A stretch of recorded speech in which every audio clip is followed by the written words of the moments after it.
घर कोणरे थुआ होइछि cricket bat आउ stump ता उपरे केबेठार धूली जमीगलाणी। देखिले मन हेउछि अनेक दिनरु ए बैट कि स्टंप पड़िया को जाई नाही। बोध हुए आउ खेलकूदरे मन नाही पिलाटीर। आउ ये देखंतु कुनी हाथ को तार फुर्सत नाही। हांडीरु इडली आलुदम और घुगुनी सह गरम गरम जलखिया बाढ़ी देउछि पिलाटी। तार निरीह मुह देखिले आपण भी भाविबाकु बाध्य हेबे ए बयस रे काहेकि एभली काम करूछि। भाविबे हुए तो बापा दुकान ने नाही, तेणु किछि समय गराखों को संभाळिबाकु आसीछि पिलाटी। हेले दर्शक बंधु, ए भावना सत नुहे। पिलाटी निज परिवार चलाइबाकु निज पाठ पढ़ा पई टंका जोगाड़ करिबाकु एई काम करूछि। दिने अवश्य एई दुकान ने तार बापा बसी बिकुथिले, हेले से आउ नाहंती। ताकू तार माँ एवं भौणी को अचानक असहाय करी आरपारी को चलीगले। यापर चिंता पड़िला करिबु कौन खाइबु कौन। तेबे दारिद्र्य सह लड़िबार शक्ति ताको साहस जोगाइला।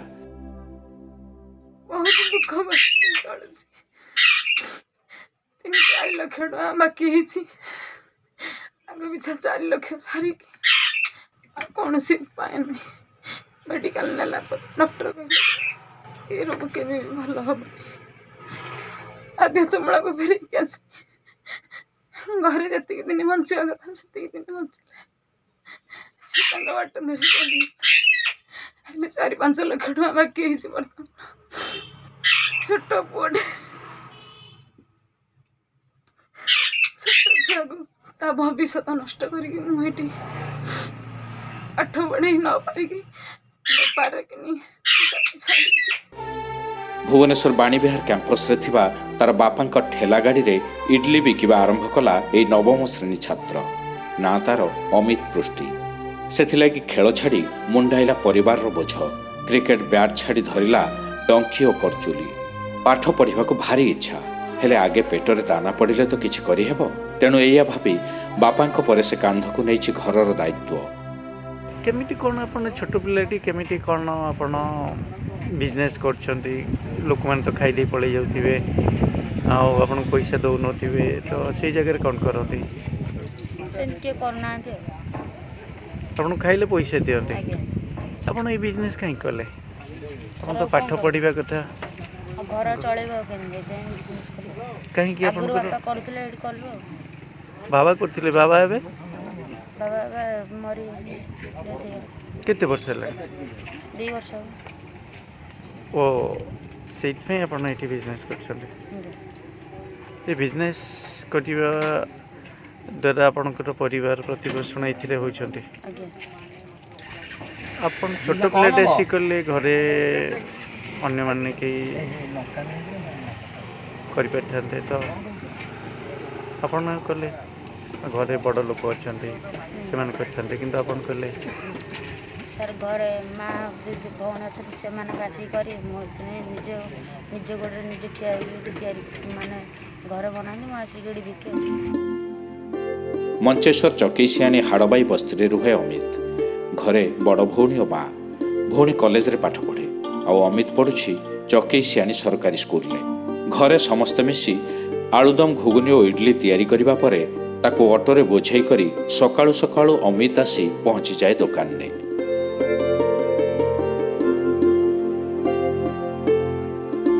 बापा उपेंद्र कुमार साहू एही इडली घुगुनी बिकी परिवार पोषुथिले। पुओ झियों को पाठ पढ़ाउथिले, हेले विधाता सहिलानी। उपेंद्र रोगरे पड़ी 2 वर्ष तले चलीगले ए दुनिया छाड़ी। घरे माँ और भौणी खूब भांगी पड़ले। सारा दुनियाटा समस्त को अंधकार देखागला। माँ भौणी का अवस्था देखी दंभ धरिला अमित। जदिओ माँ बाहरी थिले दुकान ने बसिबाकू, किंतु कुनी पिला हेले भी अमित बुझी पारिथिला दुख कष्टर कथा। तेणु निजको संभाली माँ को रोकिला आउ आरंभ करतेला बापा छाड़ीथिबा व्यवसाय। ता बापा गलाठू पुआ कहला तू जीवनी मो पाठ न पढ़ी पछे के तते सेठी छाड़ी देबेनी। दुख कष्ट मो माँ भौणी बचे बेपार को छाड़ी देलानी के तू जीवनी मो जीवन थिला जाके मो दुख कष्ट मत आनिकी देवी तू चलू पछे तू जीवनी। तार इडली घुगुनी और आलुदम भारी स्वादिया, तेणु लोक भी भिड़ लगाती। ଘରୁ କିଛି ନ ଖାଇ ସକାଳୁ ଚାଲି ଆସେ ଅମିତ। ବେଳେବେଳେ ସେହି ଇଡଲି ଦୁଇଟା ପାଟିରେ ପକାଇବାକୁ କାଢ଼ି ଆଣେ ସିନା, କିନ୍ତୁ ବେଳ ମିଳେ ନାହିଁ ଖାଇବାକୁ, ସେମିତି ଅଧା ରହିଯାଏ। ପ୍ରାୟ 12ଟା ଗୋଟାଏ ଯାଏ ରହି ବେପାର ସରିଲେ ଘରକୁ ଫେରେ, ଟିକେ ବିଶ୍ରାମ ନେଇ ସନ୍ଧ୍ୟାରେ ଟିଉସନ ଯାଏ, ଆଉ ପାଠରେ ପୁରା ମନ ଦିଏ। ବାପା ଚାହିଁଥିଲେ ତାଙ୍କର ପୁଅ ଝିଅ 2 ଜଣ ପାଠ ପଢ଼ି ବଡ଼ ମଣିଷ ହେବାକୁ। ସେ କଥା ମନେ ରଖିଛି ଅମିତ। ଯେତେ କଷ୍ଟ ଆସୁ ପଛେ କାମ କରିବି ଆଉ ପାଠ ପଢ଼ିବି, ହେଲେ ଭିକ ମାଗିବିନି କି କାହା ଆଗରେ ହାତ ପତାଇବିନି। ଏହି ଦୃଢ଼ ଦମ୍ଭ ସବୁବେଳେ ରହିଛି ଅମିତ ମନରେ। କାହାକୁ କେବେ ସାହାଯ୍ୟ ସହଯୋଗ ମାଗିଥିଲେ? କାହାକୁ ମାରିନି। ଆପଣ ଅଲଗା କିଛି କରିପାରିଥାନ୍ତେ, କିନ୍ତୁ ଏଇ ବିଜନେସ୍ କାହିଁ କରୁଛନ୍ତି? ଆଗରୁ ଯେହେତୁ ବାପା ଏଠି କରୁଥିଲେ ସେଥିପାଇଁ ଆସିକି ଏଠି କରୁଛୁ। ଆପଣ ଘରେ କିଛି କହୁନାହାନ୍ତି ନା? ଘରେ କହୁଛନ୍ତି କରିବା ପାଇଁ ନା କିଛି ନାହିଁ ଘରେ ସେମିତି? କିଛି ସେମିତି। ତମେ ନିଜେ ଏଇଟାକୁ ବୋଝଟାକୁ ଉଠେଇଛ? ଆଜ୍ଞା। କ'ଣ ଆଖି ଆଗରେ ରଖିଛ? ପାଠ ପଢ଼ି କ'ଣ କରିବ? ଚାକିରି ସ୍ୱପ୍ନ ଅଛି ଆଉ କ'ଣ। କେବେ କାହାକୁ ଇଏ ଆମ ମାଧ୍ୟମରେ ସାହାଯ୍ୟ ସହଯୋଗ ମାଗିବ? କିନ୍ତୁ ସାର୍ ଗଭର୍ଣ୍ଣମେଣ୍ଟ ତ କିଛି ସାହାଯ୍ୟ କରୁନି।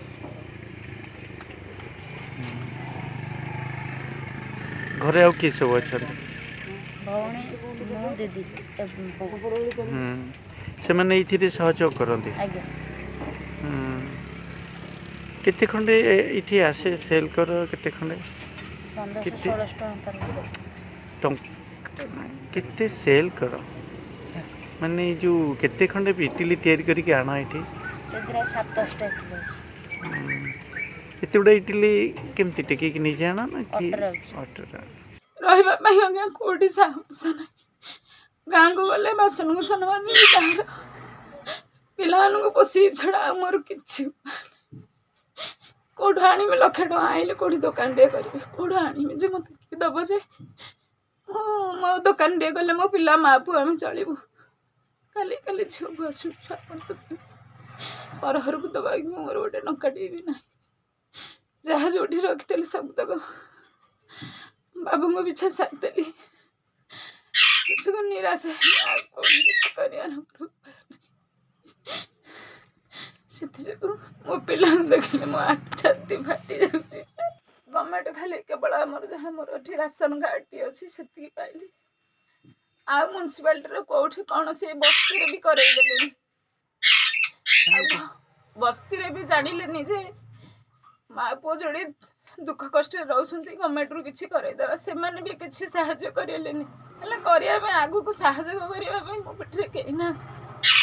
କାଲି ରାତି ଅଧରେ କି ମରିକି ପଡ଼ିଲେ ସୁଦ୍ଧା ମୋର କେହି ନାହିଁ। ମୋ ପିଲାଙ୍କ ପାଖରେ ଆଉ କେହି ନାହାନ୍ତି।